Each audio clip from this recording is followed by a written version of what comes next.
नमस्कार, मैं विकास और आप देखना शुरू कर चुके हैं पॉड काउंट। बिहार में पुल और सरकार दोनों गिर जाती है। ये हमेशा अखबारों में पढ़ेंगे जब खबर बनती है तो कि हर 2 साल में 3 साल में सरकारें गिर जाती हैं, कभी सरकार पलटी मार देती है। उसी प्रकार से बिहार में लगातार पुल गिरती जा रही है। ये पुल का सिलसिला जो है 18 जून से स्टार्ट हुआ था और आपको बिलीव नहीं होगा कि पूरे बिहार में अब तक लगभग 15 दिन में 12 से 14 पुल गिर चुके हैं। और बात तो मजे की तब है जब 3 जुलाई को एक ही दिन में 5 पुल गिरे। सोचने वाली बात यह है, अंग्रेजों की सरकार के समय जो पुल बना हुआ है आज भी वो चल रहा है, लेकिन जो आज़ादी के बाद जो पुल बना, कई पुल ऐसे हैं जो 5 साल पहले बनी थी, वो टूट गए। तो ये जो पुल बना, क्या उसमें घोटाला हुआ था? क्योंकि बिहार में घोटाले का सिलसिला, जैसे मैंने बताया कि सरकार बनती है, गिर जाती है, पुल बनती है, टूट जाती है। जहां बिहार में आपको पूरा ट्रेन की पटरी गायब हो जाती है, ट्रेन के लोहे गायब हो जाते हैं, पुल कौन सी चीज है? पुल के पुल गायब हो जाते हैं। भाई पुल लगातार इस 15 दिन में कम से कम 12 से 14 पुल गिर गए। जो पुल गिरने का जो शुरुआत हुआ बिहार में, जो सबसे पहले जो पुल गिरा ना, वो अररिया जिला में गिरा। और मैं आपको एक रिपोर्ट बताता हूँ कि अररिया जिले में सिकटी प्रखंड में एक पुल टूट गया था, वहां से ये पुल गिरने की शुरुआत हुई 18 जून से।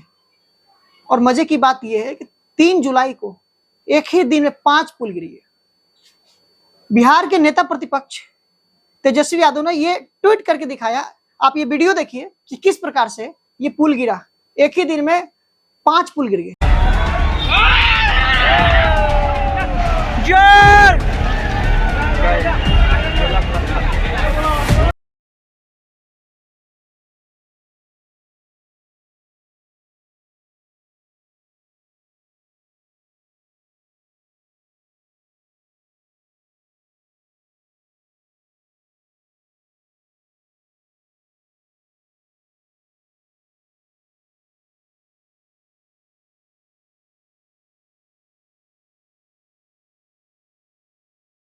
क्या कितना घोटाला हो गया, छोटे पुल से लेकर बड़े पुल सब गिरते जा रहे हैं।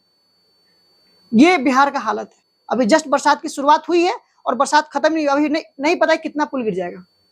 अभी जो पटना के जो पुल है, जितने पुल है पटना के, उन पे हाल खस्ता है। सरकार के पसीने छूट रहे हैं, कहीं और पुल नहीं गिर जाए, कहीं सरकार ने पुल गिरते गिरते सरकार ने गिर जाए।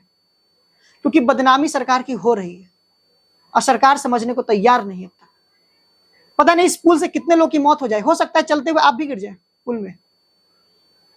ये छोटा मोटा घोटाला नहीं है। आपको लग रहा हो कि छोटा सा पुल है, 200 मीटर का, 100 मीटर का पुल है, क्या ही ये दिक्कत है? ये दिक्कत है, ये घोटालों का भंडाफोड़ हो रहा है।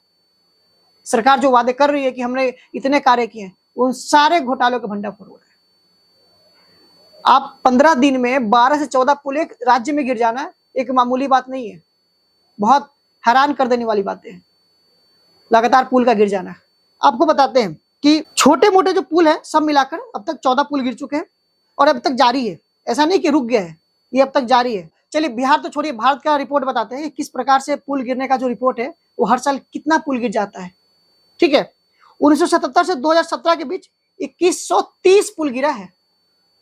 सोचिए, पिछले 40 साल में 2130 पुल पूरे भारत में गिर चुका है।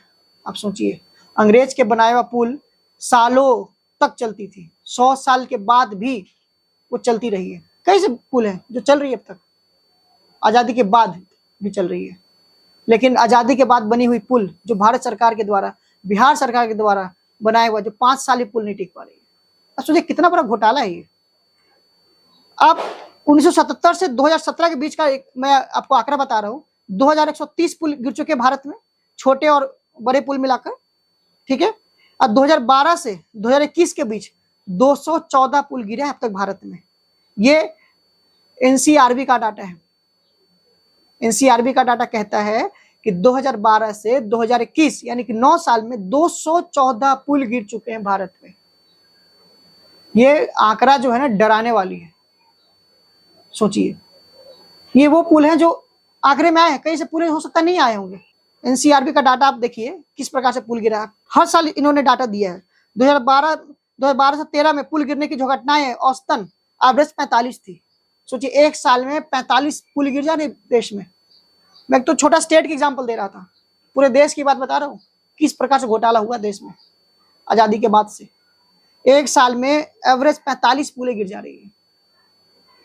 जहां बिहार को मैं इसलिए बताना चाह रहा था कि बिहार में लगातार पुल गिर रही थी, लेकिन देश भी कमी नहीं है, वहां भी लगातार पुल गिर रही है। देखिए 2012 में 45, 2013 में भी 45 पुलें गिरी है, 14 में ये जो है कम हो गया 16 पुल, 2015 में 22 पुल, और ये लगातार है, कभी कम कभी ज्यादा। 2021 तक की डाटा है, 2021 में 8 पुल जो सबसे कम गिरा था। अब पुल में गिरने वाले लोगों की मौत भी बहुत हुई, ऐसा नहीं कि पुल गिर गया और लोगों की मौत नहीं हुई है, मौत भी हुई है। गुजरात को हादसा याद होगा आपको, किस प्रकार से वहां लोगों की मौत हुई थी। बहुत दिन पहले की घटना ही नहीं है, 1-2 साल पहले की घटना है कि पुल टूटने से कितने लोगों की मौत हो गई थी। लोग नदी में गिर गए थे और नदी में डूब गए थे। आपको अगला डाटा बताते हैं। पुल गिरने से 2012 से 2021 तक जो पुल गिरा उसमें 285 लोगों की मौत हुई है, 285 लोगों की मौत हो चुकी है 2012 से 2021, यानी कि 9 साल में पुल गिरने से 2012 से 2021 के बीच में सोचिए कि 285 लोगों की मौत हुई है केवल पुल गिरने से। इसमें साल 2012 में 62 लोगों की मौत हुई, 2013 में 53 लोगों की मौत हुई, 2014 में 12 लोगों की मौत हुई। एनसीआरबी जो रिपोर्ट दिया उसके अनुसार आपको बता रहा हूं मैं। साल 2022 अभी जो मैंने डिस्कस कर रहा था गुजरात वाली बात, साल 2022 में गुजरात के मोरबी में एक पुल गिरने का हादसा हुआ था। बहुत अच्छे से लोग, अभी बहुत दिन का हुआ नहीं है, अभी 2 साल पहले की बात है। कितनी बड़ी हादसा थी, पूरा नेशनल मीडिया तक, पूरा देश के लोग दहल गए थे। गुजरात के मोरबी में एक पुल गिर गया था। जब ये मच्छू नदी, याद है मच्छू नदी 2022 में जो पुल गिरा था, किस प्रकार से व्यक्ति उसमें बहुत फेमस हुए थे, कई लोगों की जान बचाया था उन्होंने। 141 लोगों की मौत हुई। सोचिए एक पुल गिर जाने से 141 लोगों की मौत हुई। ये मौत जो है ना पुल गिरने से हुई है। और सोचिए कि कितना बड़ा घोटाला है। आप 10 बनाइए लेकिन वो 10 अच्छा होना चाहिए। आप 1000 बना दीजिए लेकिन वो 1000 काम का नहीं हो, एक साल में गिर जाए, वो डेवलपमेंट नहीं होता है। डेवलपमेंट का मतलब ये होता है, विकास का मतलब ये होता है कि आप जो बना रहे हैं वो अच्छा है या नहीं है। अंग्रेज का बनाया हुआ पुल आज भी वो काम में आ रहे, 100 साल 80 साल 90 साल पुराना पुल आज भी कैसे काम चल रहा है। ये सरकार को सोचने वाली बात है। उस समय इतनी टेक्नोलॉजी नहीं थी, आज सरकार के पास इतनी टेक्नोलॉजी है लेकिन पुल गिर जा रहे हैं। क्यों? नेता प्रतिपक्ष बिहार के तेजस्वी यादव, जो लालू प्रसाद यादव के बेटा है, वो भी सरकार पे हमला कर रहे हैं कि किस प्रकार से विकास का कार्य चल रहे हैं। तो ये बातें हैं जो बहुत जरूरी है, क्योंकि ऐसा ना हो कि भी बरसात खत्म होते होते बिहार के कई बड़े बड़े पुल गिर जाए, कई लोग की मौत हो जाए, फिर सरकार क्या मुआवजा देके छोड़ देगी? किसी सरकार के लिए जनता की जो जिंदगी है वो चंद पैसे के बराबर है क्या? सरकार पे सवाल होनी चाहिए, सरकार से ये सवाल, क्योंकि अगले साल चुनाव है 2025 में बिहार विधानसभा का चुनाव। सरकार से ये सवाल होनी चाहिए कि आपका जो विकास का मॉडल है, जो पुल बनाने का मॉडल है, जो नीतीश सरकार कहती है कि हम लगातार पुल बना रहे हैं, बिहार के विकास कर रहे हैं। नीतीश सरकार छोड़िए, बिहार में जितने भी सरकारें काम की है, उनके राज्य में जितनी भी पुलें बनी है वो आखिर क्यों टूट जा रही है? उन सब का सर्वेक्षण होना चाहिए कि पुल के क्या प्रॉब्लम है, क्या डैमेज है, और जो उस पुल को बनाया है जिस कंपनी ने, उन पे मोटा फाइन होना चाहिए ताकि अगली बार वो गलती करने से डरे, उनके लाइसेंस रद्द होनी चाहिए। अगर आप बिहार से वीडियो देख रहे हैं तो बताइए कि आपके यहाँ से भी क्या पुल गिरा है। जानना और समझना बहुत जरूरी है। अगली बार जब आपके यहाँ सड़क पुल बने, आप भी ध्यान रखें कि ये पुल में किस प्रकार के सामान यूज हो रहा है। आप सशक्त होइए, तभी देश सशक्त होगा, आपका राज्य सशक्त होगा और आपका समाज सशक्त होगा। बहुत बहुत धन्यवाद।